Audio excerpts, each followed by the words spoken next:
세상의 모든 지식을 알기 쉽고 재밌게. 고지식 만담회 지금 시작합니다.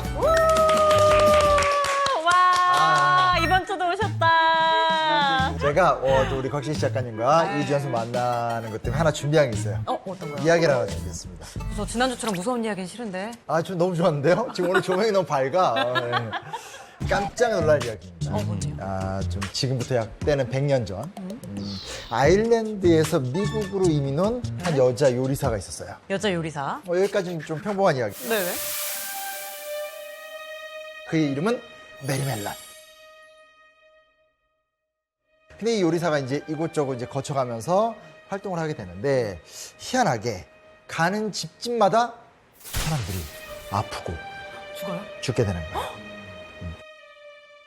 일단 사람들이 병에 걸리게 되고요. 한번 병에 걸리면 40도가 넘는 고온에 시달리다가 픽픽 쓰러지는 거야. 무섭지 않아요? 그래서 결국은 이 여성이 잡혀요. 이 사람이 이제 그 당시 아주 좀 악명을 떨치던 노스 브라더 섬에 무려 30년간 격리가 됩니다. 격리가 된다고요? 그러니까 아마 뭐 연쇄살인범으로 생각했을 수도 있을 것 같아요. 그렇죠? 실제로 이제 다시 신문에 뭐라고 나왔냐? 미국에서 가장 위험한 여자. 장티푸스 메리.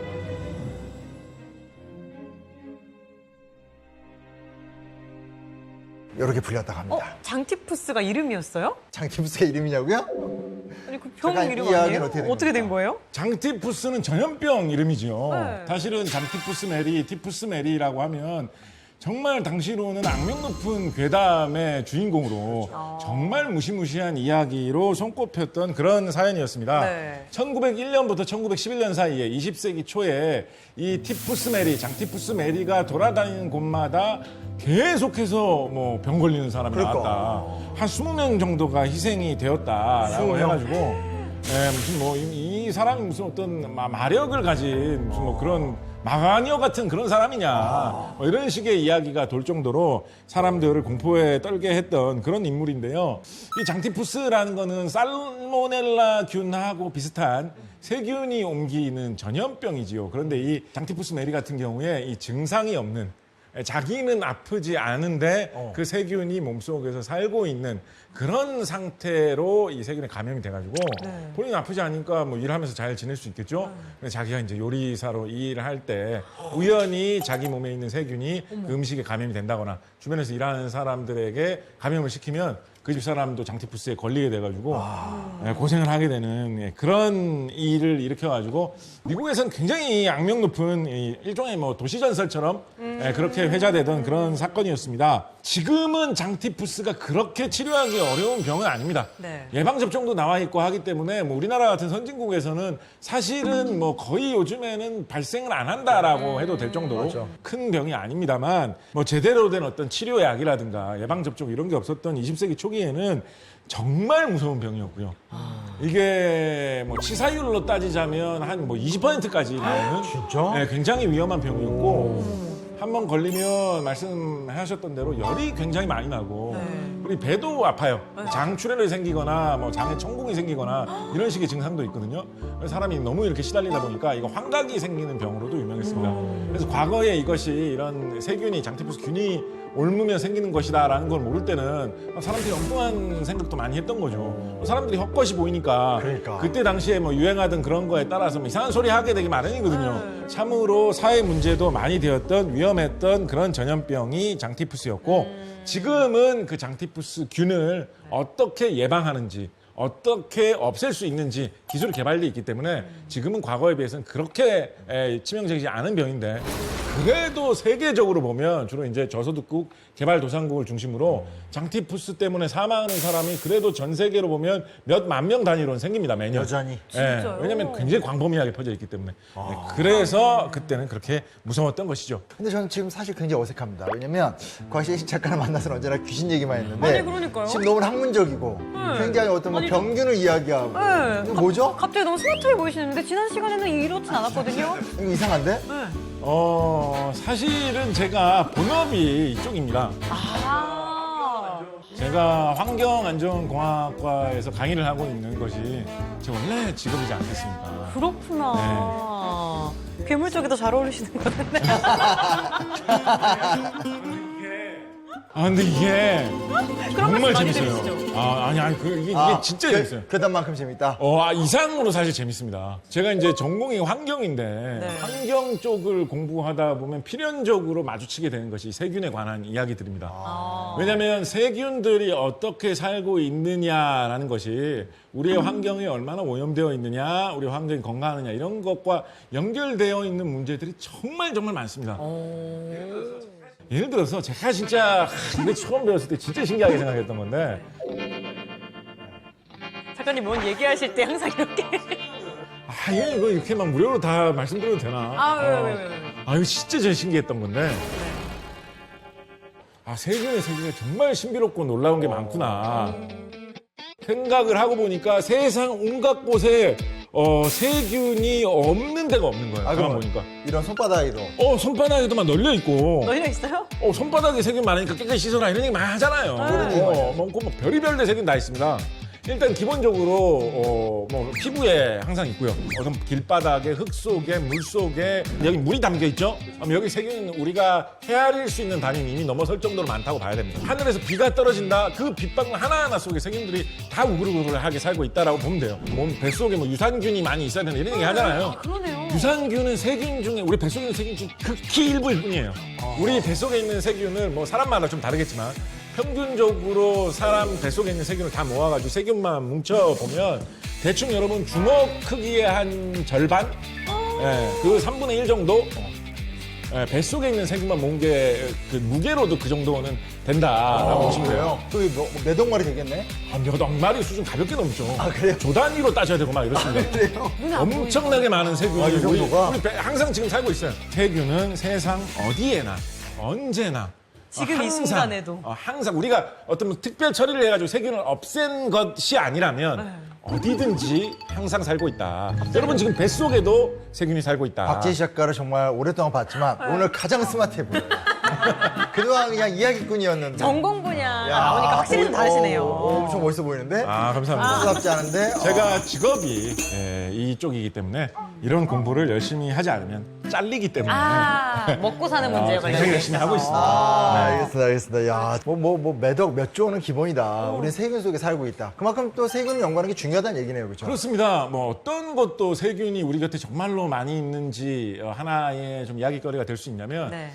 이거를 뭐라고 불러야 될지 모르겠는데 갑자기 이제 비 안 오다가 비 오는 날씨가 되면 네. 약간 이걸 뭐라고 불러야 될까요? 이게 시멘트 젓는 냄새라고 해야 될까요? 흙냄새. 흙냄새라고 해야 될까요? 그렇죠. 그런 냄새가 나는 거를 느끼신 적이 있을 거예요.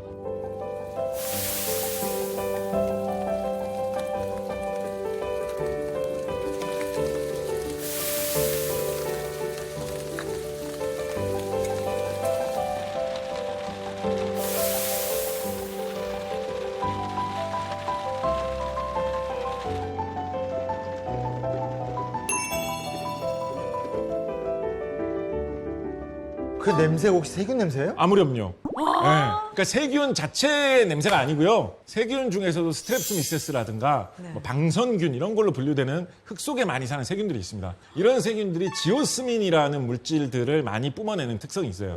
근데 비가 내리면서 그 지오스민이 물에 씻기면서 이렇게 공기 중으로 나오기 시작하면 그거를 사람 코가 감지하는 사람 코가 그 지오스민 물질을 감지하는데 유독 굉장히 발달되어 있는 그런 희한한 특성이 있습니다.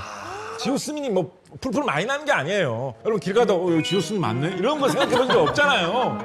눈에 보이지도 않아요. 인간이 반응하는구나. 그래서 학자들 중에는 뭐라고 상상하는 사람들도 있냐면 그런 거 들어보셨습니까? 먼 옛날에 우리는 아프리카에서 유래해가지고 전 세계로 다 퍼진 그렇죠, 거다.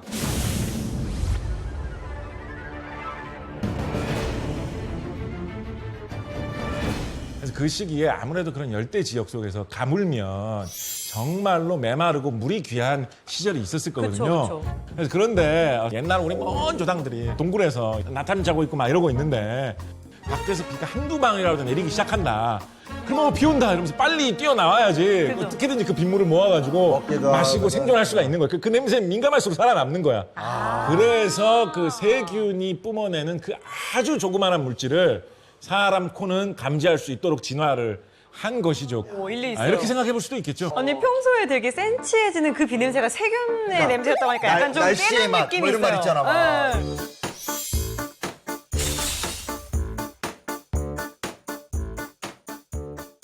제가 진짜 훨씬 더 이상한 거 하나 말씀드릴까요? 지금도 이상한데요? 이거 지오스민보다 한 2,000배 정도 더 이상한 거예요. 또 이러면 재미없는데. 이거 지오스민보다 훨씬 더 이건 친숙한 오케이, 문제다. 오케이. 우리가 숨 쉴 때 뭘 들이마신다고 생각하죠? 산소. 산소 들이마신다고 생각해요. 공기 중에 산소가 많아요. 네. 공기 중에 산소가 한 20% 정도 있어요.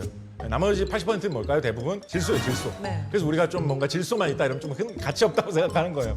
과정에 이렇게 맞아, 질소만 맞아. 많이 들었어. 가치 너무 없게. 심해요, 요즘. 공기의 대부분이 쓸모없는 게 질소야. 그 중에서 우리가 빨아들이는 20%가 산소 기체거든요. 네, 네. 이거 한번 생각해 봅시다.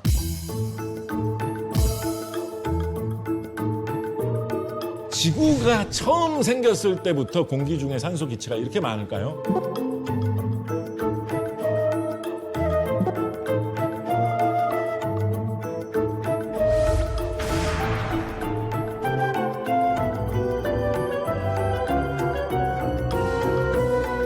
산소 기체는 지구에만 이렇게 많이 있어. 왜 그런 거예요? 왜 이래요? 지구만 왜 우리가 숨 쉬라고 누가 이렇게 뿌려줬나? 우리 심영원 작가님 숨 좀 많이 쉬세요. 뿌려줬나? 지구가 생길 때 46억 년 전에 우리가 탄생할 거를 생각을 하고 과학자들이 연구해보니까 그렇지 않았다라는 거예요.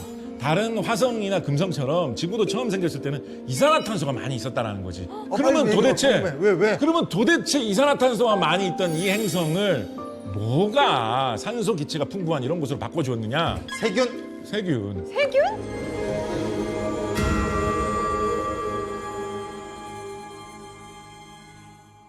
세균 중에서도 남세균이라고 하는 박테리아라고 하는 세균이 이 초록빛을 띤 세균이 어떤 작용을 일으킬 수가 있겠습니까? 이산화탄소, 산소 뭐 이런 거 하면 떠오르는 거 없으신가요? 광합성을 일으켜. 저 지질학 시간에 어떻게 이렇게 감이 기억 안 좋으시죠? 나세요? 우리 지질학 시간 열심히 했잖아요. 시아노박테리아. 남세균. 고등학교 졸업한 지 30년이 됐습니다. 그 많은 박테리아 종류 중에서 한 종에서 그대의 물을 쪼개는 비밀을 밝히는 거예요. 근데 그 친구의 이름이 시아노박테리아. 뭐 녹조 현상 벌어지면 이렇게 시퍼렇게 막 생긴 거 있잖아요. 네. 이게 그 남세균들의 후손입니다. 잘 자라잖아요. 먼 옛날에 수십억 년 전에 먼 옛날 지구에 바다에 이 남세균들이 쫙 퍼진 겁니다. 그 시대에 뭐 동물도 없고 식물도 없고 아무것도 없던 시대예요. 뭐 누가 뭐 잡아먹기를 하는 무슨 소독약을 뿌리나 얼마든지 잘 살 수 있죠. 그래서 수억 년 동안 전 지구상에 다 퍼져가지고 이산화탄소를 빨아들이고 산소를 내뿜고 광합성 작용을 이 세균들이 수억 년 동안 계속 끊임없이 한 거예요. 그래서 산소 기체가 거의 0%였는데 확 올라간 거예요? 그 수억 년의 시간 동안 계속 조금씩 우와. 그 눈에 안 보이는 조그마한 세균들이 지구상에 전체 퍼져가지고 네. 20% 되는 이 산소 기체가 풍부한 이 상황으로 지구를 완전히 뒤바꿔 준 거예요. 아, 그럼 금성이나 화성에는 남세균이 없는 없어. 거예요? 아, 거기는 세균도 없어요? 없어. 아, 생물이 안 살아. 세균이 아예 없어. 그래서 SF 소설 같은 거 읽어보면 그런 생각을 하는 사람들이 있어요. 화성에 우리가 무슨 무슨 탐사대 같은 걸 보낼 게 아, 아니라 세균을 보낸다? 남세균을 보내야 된다. 보내놓고 기다리면 걔네들이 이제 산소를 많이 만들어 줄 테니까 우리는 그때 이제 그 다음에 건너가면 된다. 뭐 이런 SF 소설 같은 게 있어요. 본인 쓰신 거 아니에요, 혹시? 아이고. 하여튼 그런 게 있어. 맞는 것 같아.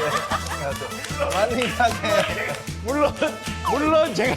물론 제가 쓴 책에도 나와요. 맞네. 사람 얘기한 줄 알았잖아.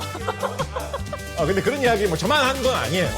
그래서 이 지구에 우리가 숨 쉴 수 있는 산소를 만들어 준 것도 사실은 아주 까마득한 옛날에 세균들이 다 해낸 일이다. 요거 기억해 놓으시면 좋겠습니다. 아, 그러면 이 태양계 안에 우리 지구에만 세균이 있는 그러니까 거예요? 왜 그런 거예요? 지금까지 알아낸 바로는 그렇습니다. 왜 지구에만? 그게 신기한 일이죠. 신기한 일이에요. 아무도 몰라. 아, 요 정도로, 요 정도로. 이게 생명이 지구상에 어떻게 처음으로 탄생했느냐? 생물학의 참 사실 좀 오래된 수수께끼 중에 하나입니다. 아, 근데 신기하다, 진짜. 그러니까요. 남세균. 저는 막 이야기 들을수록 세균이 뭔가 생각보다 유익할 수도 있고 또 아무렴요. 저는 솔직히 하찮은 존재고 피해야 될 존재라고 생각해서 항상 집에 아기가 있어서 더 그런지 멸균, 막 향균 하하. 이런 것만 썼었는데 오늘 이야기 듣다 보니까 세균이 생각보다 나름의 생태계도 있고 중요하구나 이런 그렇습니다. 생각이 들어요. 우리가 이렇게 숨을 쉴 때마다 이 산소를 만들어주신 세균 조상님들께 약간 감사의 마음 가질 필요가 있다. 저는 그렇게 그러면 생각합니다. 진짜. 최근에는 세균 DNA에 대한 연구 좀 많이 됐나요?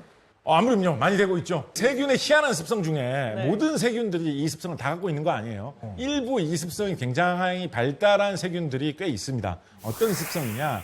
내생포자라고 하는 것으로 변신할 수 있는 습성이 있습니다. 변신? 변신을 해요? 근데 그 상태가 어떤 상태로 변신을 하는 거냐. 네. 아무것도 안 하는 상태로 변신을 하는 것입니다. 너무 부럽다. 몇 달만 그러고 있고 싶어. 그렇게만 가만히 있으면 위험하잖아요. 예를 들어서 누가 옆에서 잡아먹으러 온다. 도망갈 수도 없잖아요. 그죠? 그래서 보통 내생포자로 변신할 때는 주위를 아주 탄탄한 껍질 같은 걸로 다 감쌉니다. 진짜? 아무도 건드릴 수 없게. 예, 그래서 약간 동그란 모양으로 변신하고 동그란데 약간 돌기 달린 모양 이런 걸로 변신하는 경우가 많아요. 그래서 그 상태로 변신하는데 어떨 때 이런 상태로 변신하겠습니까? 먹고 살기 힘들 때 변신하는 거죠. 비가 너무 안 내려서 수분이 너무 부족해. 내생포자로 변신할 수 있는 습성이 있는 세균들은 구차하게 그렇게 물 찾아 다니지 않습니다. 진짜 지조가 있네. 내생포자로 그냥 변신해요. 그리고 그 상태로 변신하면 물 필요 없거든요. 안 먹어도 돼요. 그래서 그 상태로 다시 비가 와가지고 주변에 넉넉하게 뭐가 생길 때까지 1년이고 2년이고 뭐 과학자들이 관찰한 것 중에는 뭐 40년씩 이렇게 버티는 애들도 있어요. 그다음 황해 바뀌면 또 깨어나는 거야? 한 40년씩 가만히 있어 아무것도 안 하고 뭐 세균이니까 뭐 꿈도 안 꾸겠죠. 뭐 아무 의식도 없겠죠. 왜 이렇게 지루해? 뭐 이런 생각도 못 하겠죠. 어머머. 그리고 가만히 있어요.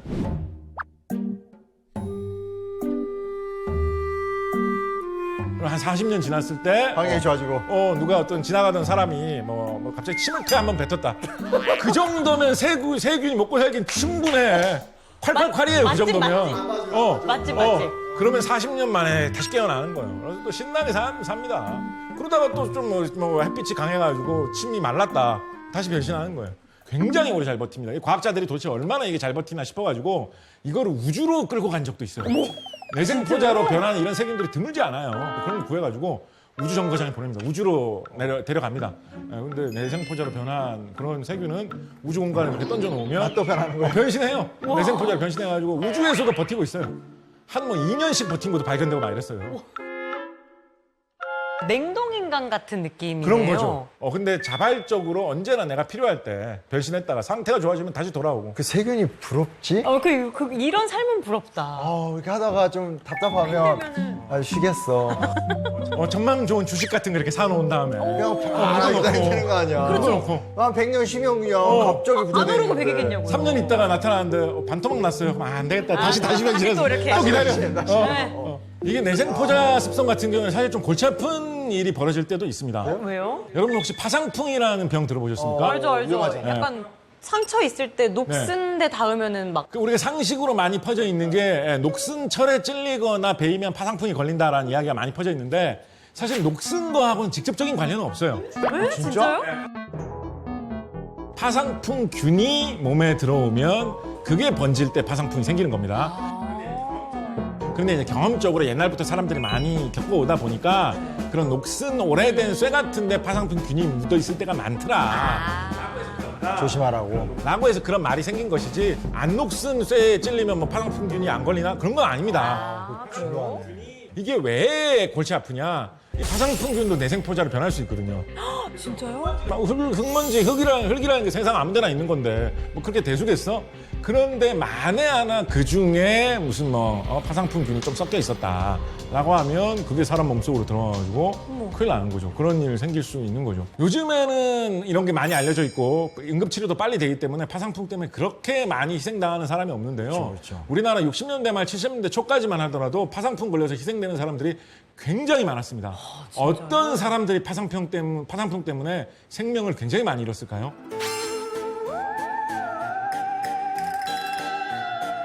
이런 칼이라든가 이런 상처를 많이 입을 수밖에 없는 사람이었습니다. 제철소, 공업사? 아닙니다. 아주 숙명적으로 칼날이 무조건 닿게 될 수밖에 없는 운명을 가진 그런 사람들이 있었어요. 주부? 아닙니다. 도축? 수수업자든 잘하면 칼 안 베일 거 아니에요. 근데 잘하든 잘못하든 무조건 베어야 돼, 이 사람들은. 누굴까요?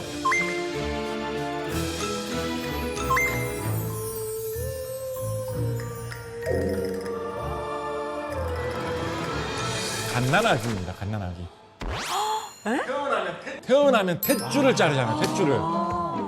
60년대 말 70년대 초만 하더라도 집에서 출산을 하는 사람들이 많았어요. 세상에. 여러분 타극 영화 같은 데 보면 애 낳고 가위하고 칼하고 뜨거운 물을 가져와라라고 이야기하잖아요. 뜨거운 물 왜 가져오라고 해요? 소독하려고 하는 소독하려고. 근데 그거를 모르는 집안에서 혹은 그거를 꼼꼼히 안 하는 데서 그렇죠. 가위 같은데 대충 벽에 아무래도 그냥 걸어오면 흙먼지 같은 거 닦기가 얼마나 쉽겠습니까? 애는 또 감염이 잘 되잖아요.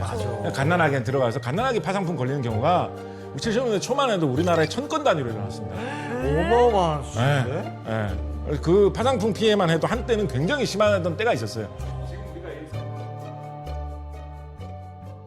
세균에 대한 이해가 없어서 그런 것도 그랬다고. 그렇습니다. 기술이 발전한 요즘은 이런 것을 악용하는 사람들도 있습니다. 어떡해요? 거꾸로. 독한 세균 중에 사람에게 많은 피해를 쉽게 입힐 수 있는 세균 중에 내생포자로 잘 변하는 것을 골라 놓는다면 그 내생포자는 굉장히 오래 가겠죠. 아무데나 넣어놔도 계속 유지가 되고 그렇죠. 뭐 종이봉투 같은 데 넣어가지고 야 이거 깜짝 선물이야 열어봐 이러면서 남한테 주는 거예요. 일부러. 그럼 그거 열어보고 이게 뭐지? 이러면서 뭐 이거 뭐 들었어 이렇게 하면 그 세균이 자기한테 다 들어오는 거잖아요. 이걸로 제일 많이 사람들이 걱정하고 있는 게 뭐냐면 바로 탄저균입니다. 미국의 연방준비제도이사의 FRB의 우편 처리실에서 탄저균이 발견돼 한동안 잠잠했던 테러 악몽이 다시 살아나고 있습니다. 헬륨 가스 기구를 이용한 탄저균 공격. 다시 탄저균 공포가 되살아나고 있습니다.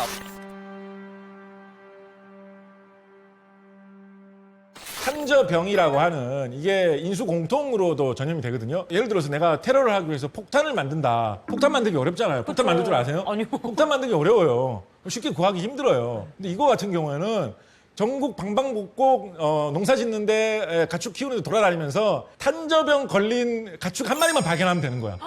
탄저병에 그 종종 있잖아요. 그럼 그걸 발견해가지고 다른 가축들 모아놓고 얘한테도 주입하고 쟤한테도 주입하고 한 100마리 주입을 하면 탄저균이 우르르하게 생기겠죠, 그죠? 그럼 이제 그걸 뽑아가지고 내생포자로 잘 변하게 뭐 말리든지 해가지고 변하면 탄저균이 잘 보존된 덩어리 같은 게 가루 같은 게 생기겠죠. 그래서 이런 거를 앞으로 더욱 경계해야 된다. 그런 이야기도 많이 나오고 있습니다. 근데 무조건 막 숨어 있다고 해서 다 나쁜 세균은 아니죠. 유용하게 활용하고 있는 세균들은 정말 다양하게 많이 있습니다. 그래요? 자주 언급되고 있는 예로는 보톡스 여러분 아시죠? 보톡스. 알죠. 네, 보톡스 뭐죠? 그 주기적으로 아니. 주기적으로 벌써 해야 돼요. 종아리 이유가 있었죠. 방송하니까. 예. 뭐죠? 이렇게 팽팽하게 해주잖아요. 팽팽하게 해주는 거. 근데 많이 그런 생각 한번 많이 해보신 적 하시나요? 없어요? 많이 저는 한 번도 해본 적 없습니다. 그러니까 이 모양이죠. 여러분 한번 그런 생각 해보셨어요? 보톡스를 왜 보톡스라고 부르는 걸까? 그냥 그 약 이름 아니에요? 근데 왜 이름을 그렇게 붙였을까요? 보톡스를 왜? 왜냐면 그렇게 미용 주사면 무슨 뭐 뷰티샷이라든가 진짜. 팽팽샷. 뭐 팽팽 주사라든가 뭐 러블리 뭐 좀 이런 거 이름 붙일 수도 있잖아. 보톡스 도대체 뭐야 이런 이름 왜 붙인 거예요?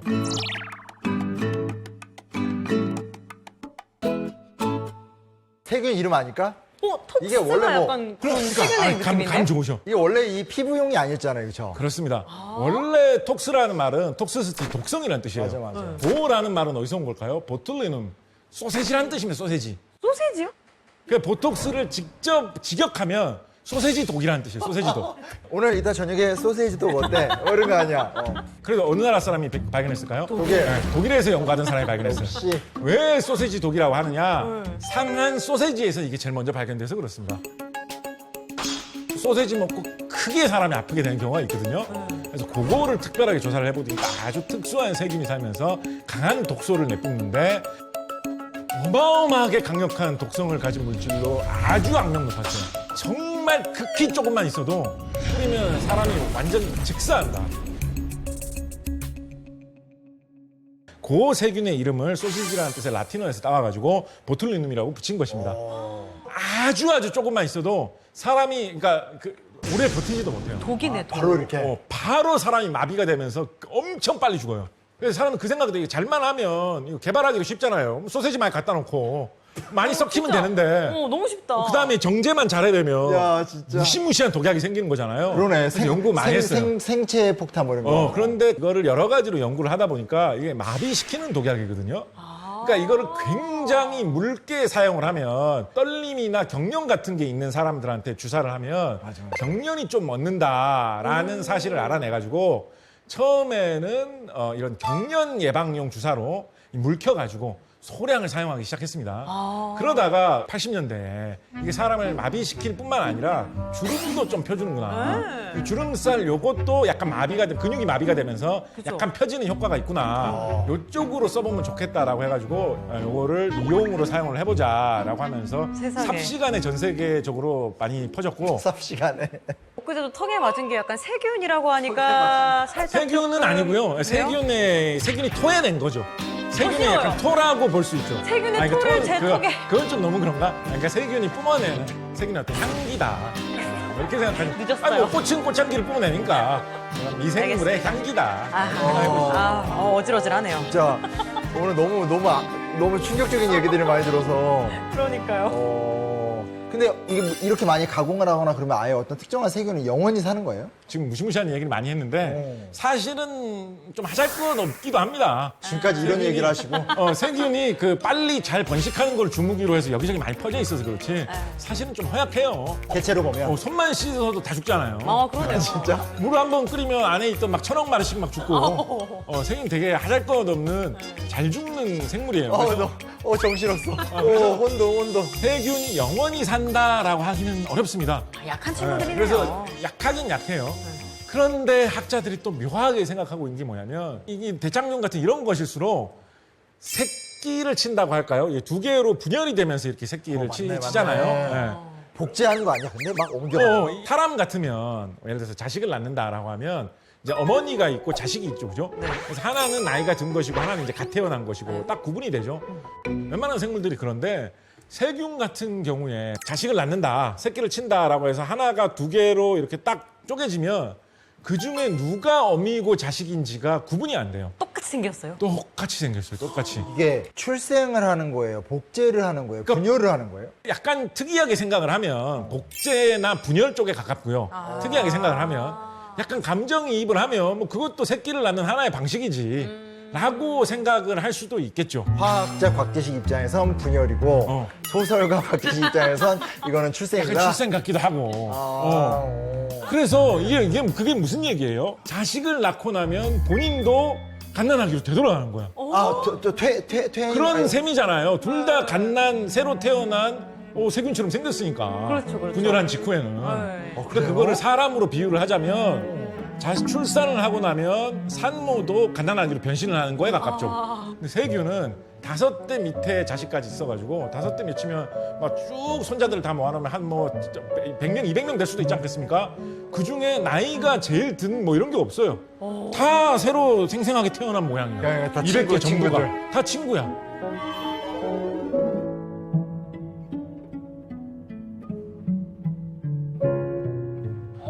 희한한 거지. 영생이 가능하네요. 어떻게 보면. 어떻게 보면 영생이 가능한 거예요. 영생이. 그러니까 내가 계속 분열하면 막 신경을 계속 생기는 거야. 악의 심령환이 계속 생기는 거예요. 진짜 신기하다. 이게 묘한 게 뭐냐면 사람뿐만 아니라 다세포 생물들은 세포 여러 개가 붙어가지고 이렇게 덩어리가 있고 구조가 있는 이런 생물들은 어떤 습성을 갖고 있냐면 세포가 그렇게 자라다가 인위적으로 한 마리가 자폭을 하는 그런 기능을 갖고 있는 경우가 있습니다. 외부에서 어떤 침입자가 들어왔다. 그러면 여러 개의 세포가 붙어 있는 사람 같은 경우에는 첫 번째 희생되는 놈이 자폭해버리는 거예요. 더 이상 퍼지지 않도록.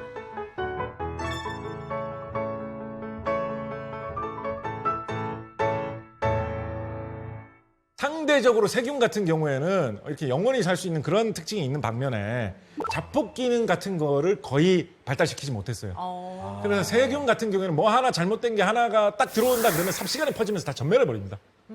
세균은 그냥 하잘것없이 쉽게 죽어요. 그래서 참. 중간에 자폭해가지고 끊어줄 수 있는 방법이 잘 없어요. 신기하죠? 재밌어 이게 재밌어. 발을 동동. 진짜 곽재식 작가는 정말 신기한 것만 찾아다니는 사람 같아. 과학도 그 많은 영역 중에 이렇게 재미있는. 너무 세균 신기해요. 연구가 참 재밌어요. 근데 오늘 말씀해주신 세포들이 종류도 정말 많고 다 다른 세포들 이야기를 해주셨잖아요. 그렇습니다. 얘네들끼리는 사이가 좀 좋아요?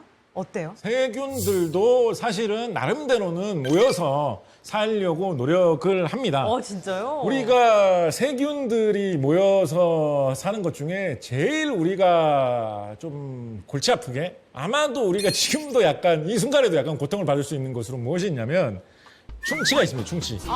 충치도 세균이거든요. 충치도. 그쵸. 근데 충치가 세균 한 마리만 있을 경우에는 그렇게 강하지 않아요. 아니 손만 씻어도 세균이 다 죽는다는데 도대체 충치는 뭐 신 것도 먹고 매운 것도 먹고 이도 닦고 하는데 어떻게 조금만 실수하면 그렇게 남아가지고 버티는 걸까? 그러네. 네, 이 충치 같은 경우에 생물막이라고 해가지고 세균 여러 마리가 뭉쳐서 서로 끈끈한 물질들을 분비를 해가지고 다 뭉쳐가지고 하나의 덩어리를 일으켜서 최대한 나도 달라붙고 옆에 있는 거를 더 달라붙게 도와주기도 하고 그래서 달라붙으려고 깡으로 네. 힘을 내면서 서로 협조해서 그렇게 뭉쳐서 붙는 그런 습성을 가지고 있습니다. 그래서 바이오필름 생물막이라고 하는데요. 세균이 하나로서는 해내기 힘든 일을 이렇게 생물막을 형성을 하면 끈끈하게 독하게 달라붙는 경우가 허다하게 많이 있습니다. 협동을 하는. 나름도 협동을 하네요. 우리가 청소 잘 안 된다 이런데 가끔 보면 뭐 거뭇거뭇한 게 이런 게 생겼다라고 하면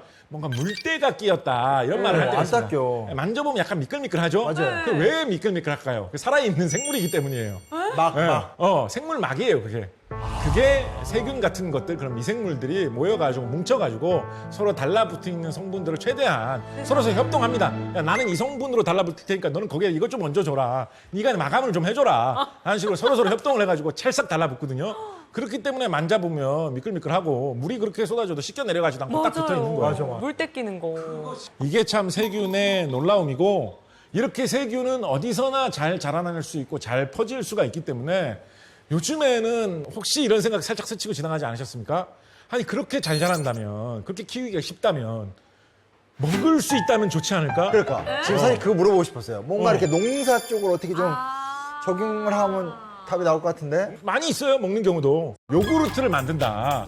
세균을 키워가지고 발효를 잘 시켜서 세균이 만들어낸 물질하고 세균하고 우리가 같이 먹는 겁니다. 청국장 같은 거. 청국장 역시 세균을 키워가지고 청국장 세균이 발효시킨 그 결과물을 우리가 먹는 겁니다. 그러면 더 향도 특이하고 더 맛있죠. 세균 그 자체를 덩어리처럼 퍼먹는 경우도 없잖아 있습니다. 남아메리카 사람들이 그렇게 물속에서 쉽게 자라나는 세균 중에 사람이 먹어도 될 만한 거를 잘 고른 거예요. 그런 조상님들 계셨어, 그 분야에서. 그래서 그쪽에서는 물에다가 그거를 이렇게 키워가지고 시퍼렇게 자라나면 그걸 걷어가지고 말린 다음에 그걸 먹습니다. 약간 해조류처럼. 해 비슷하게. 그게 스피룰리나라는 하는 이름으로 우리나라에서는 건강식품으로 팔리기도 합니다.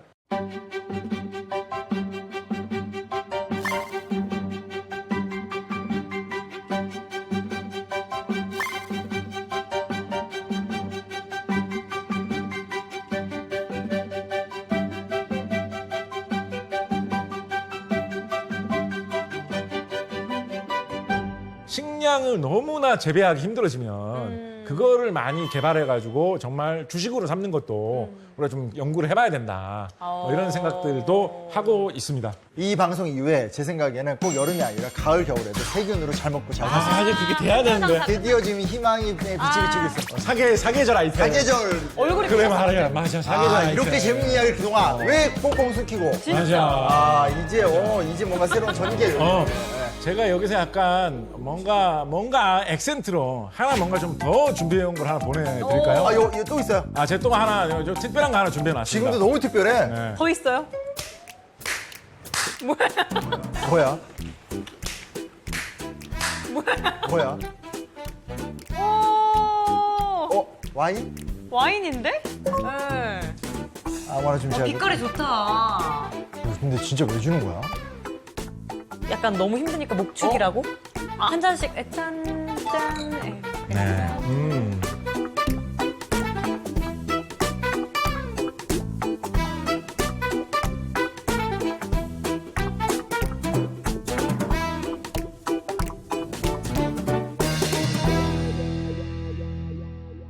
여러분이 드신 요것도 세균이 없었다면 요런 정도 수준으로 탄생되기는 굉장히 어려웠을 것입니다. 와인에도 세균이 들어가 있단 말씀이에요?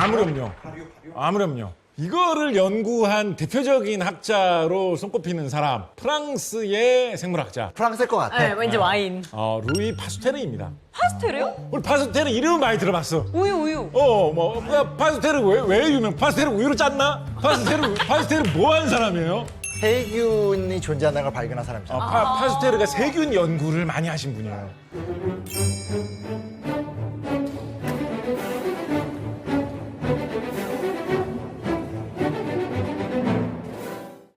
파스테르가 이제 살균하는 방법을 많이 개발하셨어요. 그러다 보니까 우유도 아주 적절하게 좋게 살균이 됐다라고 네. 해가지고 이제 파스테르 이런 식으로 많이 활용을 하는 것인데 네. 파스테르가 이제 포도주를 왜 연구를 하기 시작했느냐. 이 프랑스 분이신 애국심 굉장히 강하신 분이셨습니다. 그런 말 있죠. 과학에는 국경이 없지만 과학자에는 조국이 있다. 이 말을 남긴 사람이 파스테르라는 이야기가 있습니다. La science n'a pas de frontières, les scientifiques ont leur pays. 애국심이 강하다 보니까 프랑스의 자존심, 포도주지 않겠습니까? 근데 포도주가 어떨 때는 생산이 잘 안 돼가지고 너무 그렇죠. 포도주 생산 농가에서 고통을 받을 때가 많이 있는 거예요. 그래서 이거를 내가 연구를 본격적으로 해봐야 되겠다라고 해가지고 포도주에 대해서 아주 상세하게 많이 연구를 하셨는데 결론적으로 어떤 결론이 나왔느냐. 기본적으로 알코올이 발효가 되는 것은 당분이 갖고 있는 물질을 효모라고 하는 미생물이 분해를 해가지고 알코올로 변화를 시키면서 술이 생겨납니다. 근데 잘못하다 거기에 세균이 끼면 그런데 그 중에서도 세균 중에서도 효모에게 취약한 세균이 끼면 네. 효모가 세균 때문에 제대로 못 살게 될 수가 있는 거죠. 그래서 효모가 잘 자라고 효모에 자라는 거를 방해할 수 있는 세균들은 사라지도록 잘 관리를 해줘야지 포도주가 안 망한다. 이런 것들을 이제 잘 연구를 하신 거죠. 그러면서 사람들이 계속 연구를 해보니까 그렇다고 그러면 세균을 싸그리 다 없애버리면 해결이 되느냐. 그것도 또 아니었어요. 또 아니에요?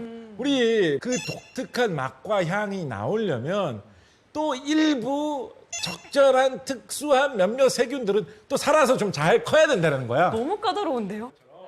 그러면 프랑스 지역별로 와인 맛이 다 다르잖아요. 네. 그런 게 약간의 세균의 차이라고 볼 수 있나요? 그런 식으로 보는 분들은 꽤 많이 계세요. 그 사실은 이거는 우리나라에서도 이런 분야로는 이런 식으로 연구를 엄청 많이 하는데 우리나라는 뭐 만드는 공장에서 이걸 많이 연구할까요? 막걸리? 막걸리는 기본적으로는 효모 연구를 많이 해야 돼. 소주? 김치 공장에서 엄청 연구를 해. 발효. 너무 지금 술에 꽂혀가지고. 그치, 증류수인데 들어가셔가지고. 엄한 소리 했다. 김치에 뭐 유산균이 살아있어야 좋은 김치입니다. 어쩌고 많이 하잖아요. 네. 김치에 좋은 세균이 잘 살아가지고 잘 커야지 제대로 발효가 되면서 김치 맛이 잘 난다라고 해가지고 김치 공장에서는 실제로 그 정확하게 우리가 넣고 싶은 그 세균만 따로 길러가지고 뿌리기도 합니다. 진짜요? 아무 세균, 우리 집에서 김치 담그면서 뭐 아무 세균이나 잘 들어갔겠지 뭐 이렇게 생각하잖아요. 우리 엄마들이 이러면서 야 세균아 이러는 거야? 그러니까 세균 골라서 놓지는 않잖아, 집에서는. 그렇죠. 근데 그렇게 하면 그때 달라질 수 있잖아. 그래서 아빠가 버무리면 맛이 없어. 안 좋은 세균이 막 묻어있잖아. 정말로 그 얘기를 해요. 똑같은 레시피로 김치를 담그는데 근데 우리 어머니가 담그셨을 때는 똑같이 했는데 더 맛있던데 왜 그렇지? 속에 붙어있는 세균이 다른 거야. 그랬나 보다. 손이 다르다. 이 말 설득력 있는 게 옛날에 우리 엄마가 해준 김치 맛있었는데 최근에는 사 먹는 김치도 맛있어. 세균 연구를 열심히 한 거야. 네, 뿌리니까. 요즘에 내가 별로 불편함이 없어요, 사 먹어도. 맞아요.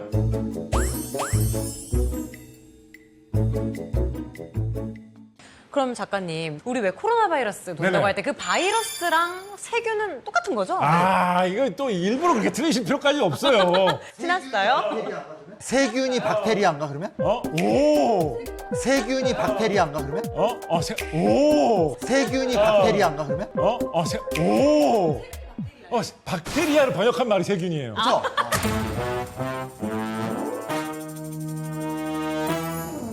아니 내가 이걸로 칭찬을 받아야 된다니까 너무 기분 나빠서 그래. 나는 지식인인데. 아니야, 이거 아니야. 이거 진짜 전공하는 사람 아니면 모르는 사람 정말 많아요. 그래요? 순간. 바이러스는 세균하고 전혀 다른 거예요. 그래요? 이게 이제 다 사람에게 병을 옮기는 원인이 되니까 바이러스하고 박테리아하고 뭐 다 비읍으로 시작하는 거 아닌가 비슷하게 생각할 수도 있는데 바시. 완전 달라.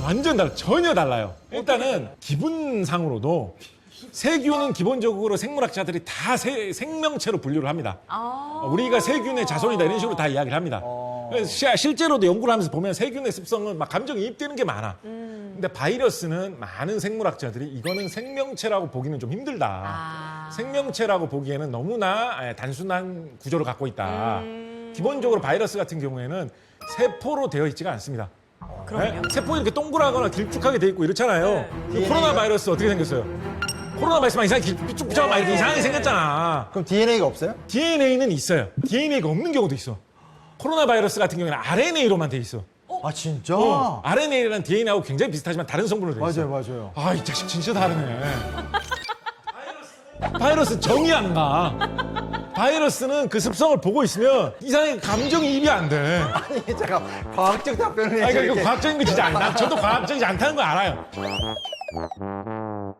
세균이 우리가 눈에 안 보일 정도로 작다라고 하죠. 네. 보통 한 1000분의 1mm 정도 됩니다. 그러니까 세균을 1000마리를 잡아가지고 일렬로 이렇게 세워놓으면 네. 1mm 정도 된다? 뭐 이렇게 볼 수 있을 거예요. 바이러스는 그 세균 입장에서 병균처럼 느낄 정도로 작아요. 더 작았구나. 그렇다 보니까 사람은 세균에 감염이 돼가지고 병이 걸리죠. 그죠? 세균은 자기보다 더 작은 바이러스의 세균도 감염이 됩니다. 걸려서 막 네. 죽어. 그러니까 그거를 보면 진짜 세균이 감정이입이 된다니까. 아유, 얘도 바이러스에 걸리면. 이 정도면 이렇게, 책상 하나 드려야 될 것 같은데. 세균. 얘도 바이러스에 걸리면 이렇게 허약하구나. 힘들구나. 얘가 이렇게 좀 얼른 나았으면 좋겠다. 정말로. 바이러스는 뭐한테 안 걸리고. 바이러스는 그런 건 없어요. 그게 찾아보면 있긴 있어요, 또. 근데 이런 관계는 안 나타나거든요. 그래서 바이러스가 진짜 세균 때문에 막 고통도 받고 실제로 그런 경우가 많이 있습니다. 특히 박테리오파지라고 하는 바이러스. 박테리오파지, 앞에 박테리오라는 말이 들어가잖아요. 박테리아, 세균을 공격하는 바이러스인 거예요. 세균 막 공격해요. 그래서 바이러스라는 게 세상에 아무 쓰잘데기 없는 그런 병만 일으키는 나쁜 생물일 것 같지만 과학자들은 그런 것도 어떻게든지 역이용을 하려고 다 이용 방법을 고민을 하면서 찾아냅니다. 왜 그럴까요? 그래야지 연구비를 받을 수가 있거든요. 그래서 바이러스를 어떻게 이용할까요? 무슨 뭐 무기를 만들고 바이러스 무기를 만들고 이런 데 활용할까요? 바이러스를 어디에 활용할까요? 어디 활용해요? 바이러스를 잘 키워가지고 사람에게는 전혀 감염되지 않지만 세균에게 감염되는 바이러스를 만들어낼 생각을 하는 거예요. 나쁜 세균. 너무 폐렴이 심하게 걸렸어. 그럴 경우에 바이러스를 잘 키워가지고 이 폐렴균만 다 감염시켜버리는 바이러스를 만들자. 그걸 몸에 조금만 뿌리면 폐렴균 사이로 삽시간에 퍼지면서 전멸시켜버릴 거거든. 조금만 넣어도. 사람 세포는 건들지 않으면서. 그런 연구 사람들이 하고 있습니다. 자, 그러면 또 이제 역으로 생각을 해보면 세균 입장에서 사람이 세균이 들어오면 우리가 뭐 면역이 잘 발달돼 있으면 세균이 감염이 돼도 사람이 세균을 물리친다. 뭐 이런 이야기 많이 하잖아요. 네. 세균도 항상 튼튼하고 뭐 어머니 말씀 잘 듣고 아침 운동 열심히 하고 뭐 홍삼 같은 거 많이 먹고 그런 튼튼한 세균은 뭐 홍삼 먹었다가 튼튼해지는 건 아니겠죠, 세균이. 근데 그런 튼튼한 세균 같은 경우에는 바이러스에 감염이 돼도 마치 면역처럼 그거를 잘 물리치는 놈들이 있어요. 과학자들이 많이 매달려가지고 연구해본 결과 세균 중에 일부는 어떤 습성을 가지고 있냐면 바이러스가 들어오면 그 바이러스가 나한테 전에 한번 들어왔던 바이러스인지 안 들어봤던 바이러스인지 그거를 알아보고 들어왔던 바이러스 같은 경우에는 예전에 경험을 활용해가지고 쉽게 퇴치하는 그런 능력을 갖고 있다는 사실을 알아낸 거예요. 자, 그런데 여기서 하나 중요한 거. 바이러스의 얼굴을 보고 세균이 그거를 알아낼 리는 없잖아. 그쵸. 바이러스는 무슨 면상이 있나. 세균은 어떻게 예전에 들어왔던 바이러스인지 생소한 바이러스인지 알아내느냐.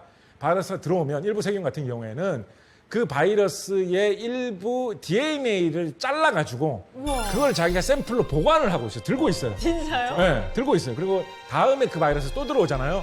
뭐 잘 걸렸다라고 하면서 DNA 한번 다 잘라보는 거야. 맞춰보고 똑같으면 너 그때 봤던 그 놈이네. 588이 부르는 거야.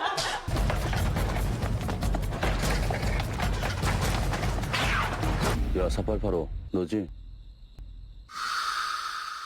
그렇게 해서 그게 발전이 돼가지고 세균이 바이러스가 들어왔을 때 그 특정 DNA만 잘라가는 그 자르는 가위 같은 성질을 하는 그 부분만 채취를 해내는데 성공을 했어요. 그래서 그렇게 해서 개발된 기술이 크리스퍼 유전자 가위라는 기술이고요. 이 기술을 이용을 해가지고 유전자 가위. 네, 그 기술을 이용을 해가지고 꼭 바이러스가 아니라도 지금은 DNA 중에 내가 자르고 싶은 부분이 있다. 그러면 이 세균이 바이러스 자를 때 쓰던 그거를 우리가 채취해가지고 가져온 그거를 조작을 좀 해가지고 사람한테 집어넣으면 그래서 자유자재로 유전자를 편집하고 잘라서 붙이는 도구로 쓸 수 있는 크리스퍼 유전자 가위라고 하는 노벨상 받으셨습니다. 이거 개발하는데 공을 특별히 많이 세우신 두 분. 이 두 분 같은 경우에 그 기술을 누구한테 배워왔느냐? 세균한테 배웠다라고 말씀드릴 수 있겠습니다. 아, 세균이 이제 인류를 구한 어떤 위대한 과학자들의 스승 역할을 했다. 그렇죠. 그렇습니다. 방송에서 사실 세균 얘기는 처음이죠. 그렇습니다. 제가 이제 세균에 관한 책도 내고 사실은 뭐 논문도 쓴 적이 있고 하기 때문에 제가 뭐 강연이라든가 학교라든가 그치. 뭐 교수님들 앞에서 이런 식으로 이제 세균 이야기를 한 적은 많았는데 이런 식으로 얘기해도 재밌군요. 세균 이야기가. 너무 재밌어요. 그래서 저도 너무 즐거운 시간이었고 또 뭐 다른 주제로 제가 쓴 책이 여러 번 있거든요. 불러주시면 또 재밌는 이야기 들려드릴 수 있도록 열심히 준비하도록 하겠습니다. 저는 시작하기 전에는 세균, 막 하찮은 거, 막 더러운 거 이렇게 생각했는데 이야기하다 보니까 정도 가고 좀 만나도 보고 정이가, 싶고 정이가. 감정이입도 막 되고 만나보고 싶으면 뭐 멀리 갈 필요 없어요. 뭐 손바닥을 보셔도 되고 침을 뱉다 보셔도 돼요. 항상 있어요. 아무튼 세균에 대해서 완전히 새로운 시각을 얻게 된 그런 날이었던 것 같아요. 저는 오늘 가장 큰 성과는 곽재희 작가가 화학자였다. 이 사실을 이제 눈으로 그동안 사실 거짓말인 줄 알았어요. 그래서 증명을 못했는데 오늘 눈으로 받았고 앞으로 이제 곽재희 작가가 이제 꼭 여름에만 괴담으로만 유명해지는 것이 아니라 사계절 내내 이제 이 어떤 그 과학자로서 이거 김장철에도 할 수 있는 아이템이거든요. 진짜로 좀 과학을 이런 식으로 배우면 너무너무 재밌겠다. 유익하다. 역시 곽재식 작가님 짱! 이러면서 내보게 됐습니다. 저희 또 다음 주에 새로운 주제로 찾아보도록 하죠. 작가님 수고하셨습니다. 감사합니다. 오늘 마치도록 하겠습니다. 시그니처 인사.